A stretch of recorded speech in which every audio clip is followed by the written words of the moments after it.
Hi, my name is Jay Sugarman, and I want to welcome you to Innovation Showcase. The main purpose of this ongoing series is to inform viewers about exciting innovations and creative individuals across the fields of business, science, technology, education, and the arts.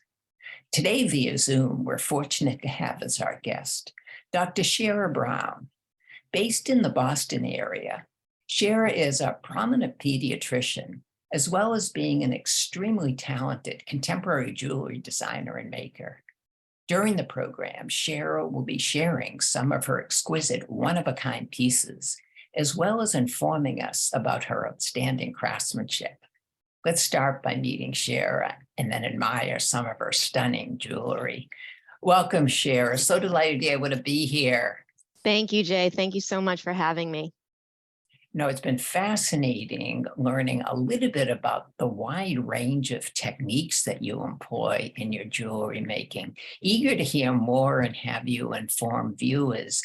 Before we jump right to that, I think it would be of interest if you just share a little bit about your background and how your interest in jewelry designing and making came about, please. Sure. So I've always been a very creative individual since childhood, and I consider myself an artist. It's part of who I am, and it is really something that's influenced the way I go about everything in life. As Jay mentioned, and thank you, Jay, again for the lovely introduction. I am a pediatrician, and that clearly took a lot of time in my life to achieve those goals and establish my career. But I certainly was not somebody that felt like I had to give up the artistic part of myself. So when things settled down in my life, I was able to finally get back to art.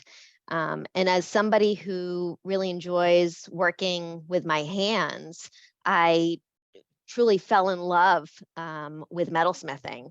And I started my journey in metalsmithing back in 2019 when I decided to take an introductory course to the hand fabrication of jewelry. And it was an introductory course. I didn't know how it would be and how I would take to it, but I immediately fell in love with the art of bringing beautiful jewelry to life through the manipulation of precious metals. What's involved with hand fabrication? So hand fabrication basically involves creating work from scratch, from start to finish. And what I didn't mention is that I had dabbled in making jewelry for many, many years before I started with metalsmithing. And it was really a hobby of mine, but there was a piece of it that felt to be missing for me.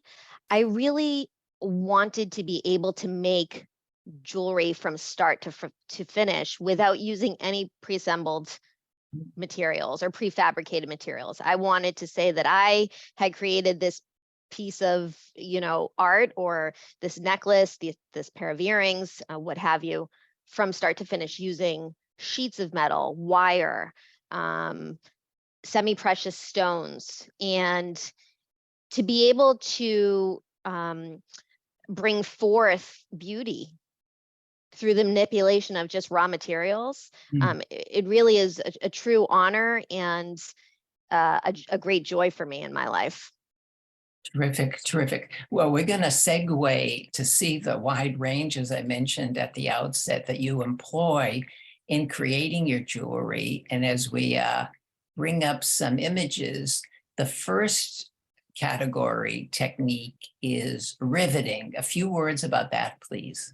Sure. So riveting involves connecting precious metal, or connecting metal in general, connecting material through what we call a cold connection. So without the use of heat.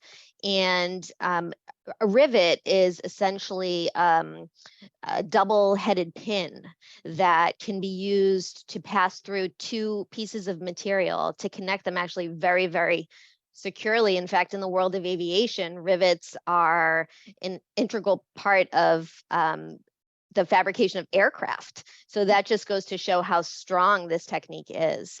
And what's interesting about riveting for me is that because I work out of my home, I have a home studio, and I will be quite honest, I'm still using kitchen butane torches for my soldering. Sometimes I have one in each hand, but I'm not using large, professional torches. I'm a bit limited in the scale of my work. I have to stay somewhat smaller scale because in order to solder and attach metal through heat, it requires bringing that metal up to a very, very high temperature. And so, as you can imagine, that could be difficult using small torches. Mhm. But for safety reasons and the fact that I'm working out of my home, I've been using small torches, and I was interested in exploring other methods for attaching metal and bringing pieces together without the use of heat. And that's how I got into riveting. So Nice, as nice. you can see, each of those little dots, each one is a hand fabricated rivet made from sterling silver wire, just regular sterling silver wire. And I would snip pieces of wire and create a rivet head on one end using special tools, namely a riveting hammer and a vise and so forth. Drill holes through the metal, press the rivet through the two pieces I'm looking to attach, and then form a head on the opposite side. And so as I first began riveting, I mean, it's a very time consuming and tedious process. What I started to realize was that not only was it allowing me to expand my work and do things I probably would not have been able to do with the type of heating tools that I had here in my home studio, but I was also loving the aesthetic of rivets. I Mm. love the industrial, sort of industrial and very, it's hard for me to even describe, but that hard edge to the work, which makes it different and unique Yeah. and actually appeals to a lot of people. I think it's different. Oh, it really stands out. Well, we're going to keep going to cover the other techniques. And this one, of just a couple of words, what's involved with roller printing. Yeah, so this picture is showing a tool that I have here in my studio. It's called a rolling mill. And as my husband likes to say, it's basically a big pasta maker, although a lot more expensive than one, I would think. And the rolling mill basically consists of two steel rolls that you can see in the center there, where I'm able to adjust the width between them. And I can pass metal through those rolls once the metal's been properly pre-treated. I have to bring it to a certain temperature. That's something we call annealing metal to soften it. And it brings the metal to a point where it's able to take an impression of something, whether it be an impression of organic material, such as dried plants, dried flowers, or the impression of a fabric, or even just tracing paper. Even something that doesn't seem to have much texture, when you press it into soft metal, it does bring forth a texture. And this is one of my favorite tools. It is so much fun when I get a great impression. Here we see the impression left from a large leaf that I Mm. collected on the beach. All the material that goes through the mill has to be completely dry, no moisture, so it doesn't damage the equipment. And this was just a large dried leaf from some beach plant that had been probably tossing around for months, and it left the best impression. And because I love bringing elements from nature into my work, this has been such a wonderful tool for me. This cuff here is a sterling silver bracelet that has the impression from a piece of fabric. And when I get an impression that I like, I'll just go crazy with it. So I've actually made several pieces using this texture. I just think it's so pretty, the way it picks up the light, and so versatile and really just beautiful. Oh, it's stunning. And then another approach you take is something referred to as hollow forms, which I can see out of the origin right here. Right. So hollow forms are hollow forms. They're forms crafted from sheet that are three-dimensional and hollow in the center. And it is a really fun, interesting, and great way to bring some dimension into jewelry without making it heavy. I would like to say that, pretty much everything I make, as I'm making it and as I'm going through the process, I am making sure that it's very wearable too, that it's comfortable for the wearer, because it needs to be. And I'm just as fascinated with the art of metalsmithing as I am with the art of adornment and adorning the human body. And, my pieces are meant to be worn, and I want them to be enjoyed. And so hollow forms are awesome, because you could imagine it now, if these 3 pieces were solid silver, they would be very, very heavy on the neck, and uncomfortable to wear. So it's a wonderful technique. It's so satisfying. Actually, the necklace that I have on right now is a hollow form piece.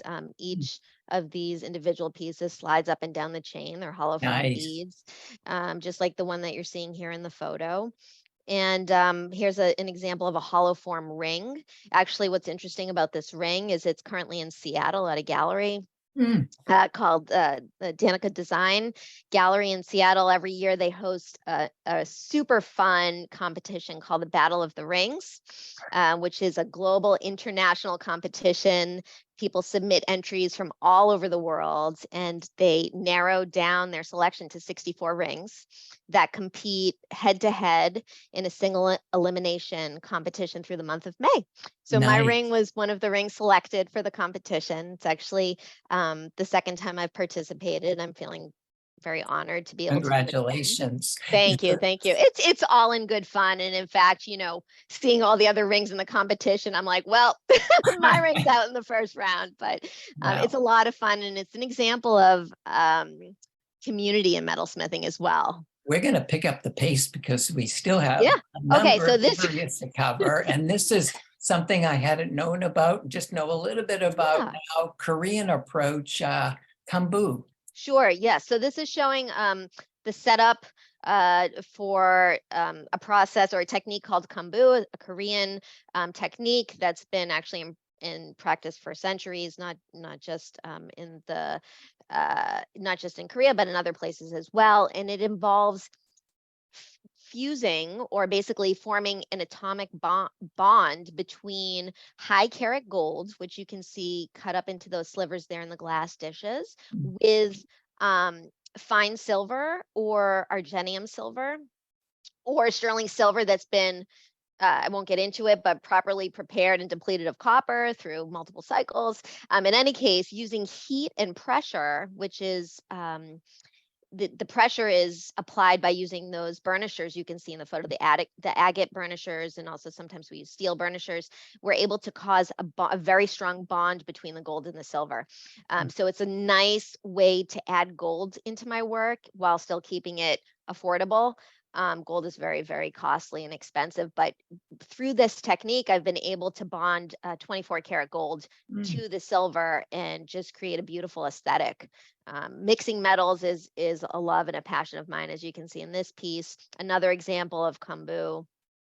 And I just, there are no rules in jewelry. And for me, mixing silver and gold and different patinas and shades is just all part of the fun and part of what makes it so beautiful.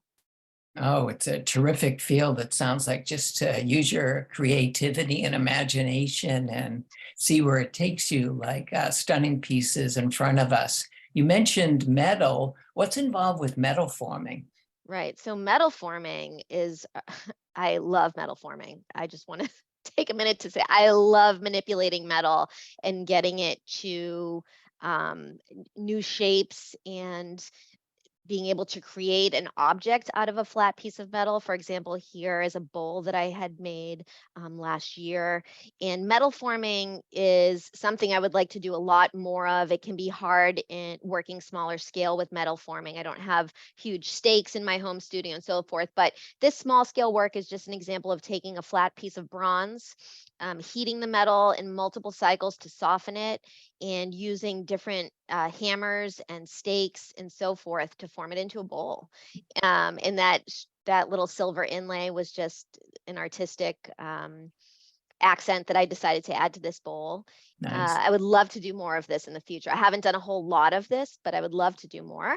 Another example here of small scale forming. These are sterling, actually they're not sterling silver, they're argenium silver earrings that were formed from flat sheet. I designed the shape in cardboard and sort of played around with it, very thin cardboard.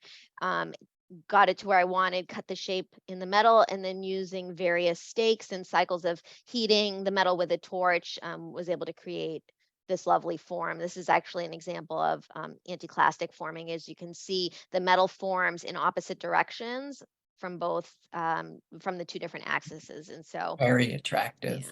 thank you. And we're coming into almost speaks for itself, interesting stones.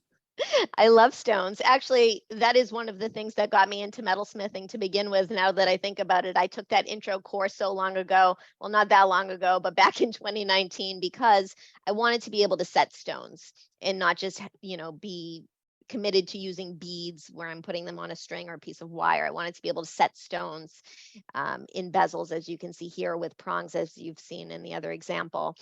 And stones are a passion of mine. I love the beauty that we see in these natural stones that just come from nature. In this picture, we have examples of agate, and we have examples of pyrite and ocean jasper and obsidian and tourmaline and apatite. In that long stone on the right, that's kind of a dark gray color with the gold flecks, is an example of pyrite and slate.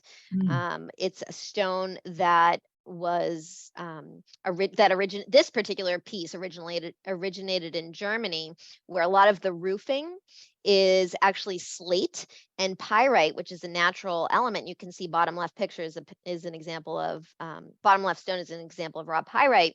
Pyrite tends to grow through the slate with exposure to the elements, with exposure to rain and sleet and wind, and all of these factors come together, and it allows this natural mineral to come through the slate. And I just Nice. think that's so beautiful. Here's a nice close-up. Yeah, and this is Kyomido agate, a very beautiful, interesting stone with some translucency. I'd like to take just a second to mention too that another joy for me in all of this is purchasing stones directly from the lapidary artists that cut them. So these were cut by a lovely woman named Jen Moss out in Oregon, and I love her stones. I love her work. I love being able to support other artists in this way too, by my purchasing their stones, which is their art. And in many ways, it's a collaboration between my metal work and their beautiful cuts. And to have an eye to cut pieces like this from just raw slab, that's a special skill and a special talent as well. You mentioned you took the stone course in just 2019. So it's amazing your growth and development as a jewelry designer and maker since then. And one final one with an interesting stone. Yeah, this is an Ethiopian opal. It's a stacking ring. It's another example of riveting, and another example of how I sometimes will use offcuts or upcycle scraps of metal to create new pieces of work. The top portion of the ring was an offcut from another piece. It has some roller printed texture, and through just a little bit of refinement of that offcut, I was able to create this beautiful wrap ring that stacks so nicely with the opal. Definitely. What's involved with upcycling precious metals? So working with precious metals can be very expensive. This material is not cheap. I generally don't work in base metals like copper and brass and bronze, except the exception being that bowl you just saw, because it was such a large piece. Precious metals are expensive, very costly, especially when you get into gold, but silver is expensive too. So I do like to stretch the materials as far as I possibly can. And I have some nice jars here that are just full of scraps from other work I've completed. And every couple of months, I'll go through those jars and I'll sort of challenge myself to create solely using scraps and offcuts. And thinking about this, recently, this is not new to me. When I was a kid, I mostly was into drawing and painting, but I would take a blank sheet of paper and I would scribble all over it, just random, scribbles everywhere. And I would challenge myself to make a beautiful painting or a picture from those scribbles. And so it's just, for me, it's fun. It's fun. It's a challenge. It's a nice way to upcycle materials that would have otherwise just been sent back for processing and so forth. This necklace in particular, this is called the Aurora neck piece. And not all of the materials here were upcycled, but that row of coins which move and jingle at the bottom were created from melted down argenium silver, shown in the previous photograph. Wonderful. So just a lot of fun to be able to take scraps and say to myself, what can I do with this? This is an example of a ring that was not fully upcycled, but all of those chains were remnants from other pieces of work. And I looked at them in my hand one day, just in a little pile, and I said, that's beautiful. Definitely do something with that. And I centered it around a nice rose cut garnet. Oh, yeah. And made a sterling band to go with it. Wonderful. And the last piece in this category. Yeah, another piece. This is called the Symphony neck piece. It actually sold to a local client not long ago, last year actually. And I called it the Symphony neck piece because I created this piece at the very end of the year using scraps from all of the other work that I had made. So to me, it's a beautiful piece because it has little bits and pieces of everything else combined throughout. It's got, in addition, you can see 3 little rivets hiding there. It has a nice piece of stone, prong set stone, and it has examples of roller printing and reticulation, and there's some formed metal, and there's some kombu in there. This is a mix of argenium silver and sterling silver, so it has little bits and pieces of everything, and I decided to call it the Symphony neck piece. Wonderful. Like so many in the fields of inventing, creating, nature proves to be a source of inspiration. And it was really interesting to read a bit how that informs your work. A few words about this approach, please. Absolutely. So nature informs almost all of my work. I can almost always find elements in my work, sometimes not until after it's completed, where I say to myself, oh, that's why I did that. And this is one example of that. This is the stone pictured here at the bottom right. That is a dendritic quartz specimen. And those are all just natural dendrites or patterns in the stone itself. And I sort of created this sunburst effect around it using layers of sterling silver and kombu to give it that golden picture frame border, some texturing. And to me, this piece was always a piece inspired by nature, but it wasn't until I went back and looked through my photographs and realized, oh yeah, I took that walk. I went on that hike. That's why I designed the necklace the way I did. It's exactly that. And these pictures are examples of influences just from my own walks and hikes through the woods, through the neighborhoods. And you can see this type of influence in most of my work. And just a very quick word about the final image we're sharing now. Yeah, so this final image, again, work that was truly influenced by nature. Sometimes I am thinking about things before I make the work and as I'm going through the design process. But again, more often than not, I'm seeing it after it's completed. And the 2 nature photographs taken here were very shortly before I made these 2 pieces of jewelry that so closely, in my opinion, kind of articulated what I was seeing in nature when I took these photographs. The bottom right was the weeping pendula cuff. Now, it's very interesting to see the photographs juxtaposed to each other and to appreciate the inspiration. Speaking of photography, we've enjoyed a wide range of your sampling, and it's been wonderful to see. What role does photography play in your work? So the jewelry I make is wearable art. That's what it is. It is not fashion jewelry. It is not fine jewelry, although I may have 1 or 2 pieces that could potentially fit into that category. This is art jewelry. And each piece of work has a story to tell. And the way that it's presented and the way that I photograph my work is part of that story. You can probably tell from my pictures, I love taking pictures. I love photography. I'm not super great with the digital camera, but I love setting pictures up and using natural lighting and natural environments to showcase the work. And to me, that's sort of like the last chapter in the book for each piece, Mhm. is that final presentation. And every part of the process is helping to tell the story of that one piece. And that includes the photography at the end, Mhm. which is just as enjoyable to me as making the work. Well, I know in addition to the enjoyment you get in making the work, connecting with clients, you're also very involved in giving back and reaching out, working with the community. 1 or 2 words on this involvement, please. Yeah, it's really important to me that my work, my artwork, and this, what is so much more than a hobby at this point, this part of my life also involves giving back to the community, collaborating with the community, highlighting people doing good in the community. So I'm always looking for opportunities to get involved. I mean, that has ranged over the years from donating work for silent auction and volunteering my time. Most recently, I've been involved in something at the Needham Community Council called the Karma of Clothing Project, where underserved populations are invited to come in and have a day of fashion styling and leaving with a full new wardrobe of clothing. And I've been designing jewelry and making earrings for these women to take with them as well as a gift.